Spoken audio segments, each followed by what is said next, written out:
नाज़रीन, अवामी न्यूज़ में ख़बरनि जो सिलसिलो जारी है। इन वक्त असीं तव्हांखे ठठे में ख़बर ॾींदा हलूं त ठठे ज़िले जो बहितरीन मल पहलवान मरूम अली बख्श मला जे वारसनि समेत समूरनि मल पहलवान जी मदद कई वञे। डीसी ठठे खां मुतालबो कयो त असांखे परमिशन ॾिनी वञे, ठठे ज़िले में असांजे मल खे रजिस्टर कयो वञे। मल पहलवान जो अवामी प्रेस क्लब ठठे ते मल पहलवान ग़ुलाम नबी सदर, शीदी इनायत खासकेली, नायब सदर खान मोहम्मद शोरो अमीन शीदी जी अगवानी में अवामी प्रेस क्लब में प्रेस कॉन्फ्रेंस कई है। पहलवान मल इंस्टीट्यूशन जो बानी मरूम पहलवान जान मोहम्मद साबरो जे 1982 में मल इंस्टीट्यूशन के रजिस्टर करायो, जैमें गुलाम सरवर जतोई हो। उन खां पोइ असांजे ज़िले जा ठठे जा पहलवान नामी पहलवान बखर शीदी, अंब शीदी, रहीम बख्श शीदी जेका हिन दुनिया में लाडाणो करे आहे, उन्हीं जे अॼु ताईं का बि वरसी कोन्हे थी।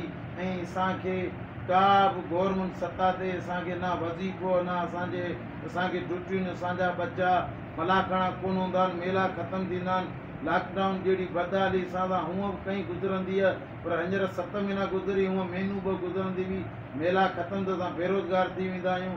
असां वटि पंहिंजी परमिशन न आहे त असां शहरनि में मलाखणा करायूं, डीसी सां कोन थो ॾिए।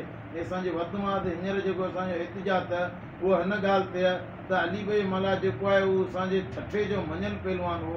मज़ीद खबरों और तफसीलात के लिए विजिट करें हमारी वेबसाइट www.awamiNewsHD.com।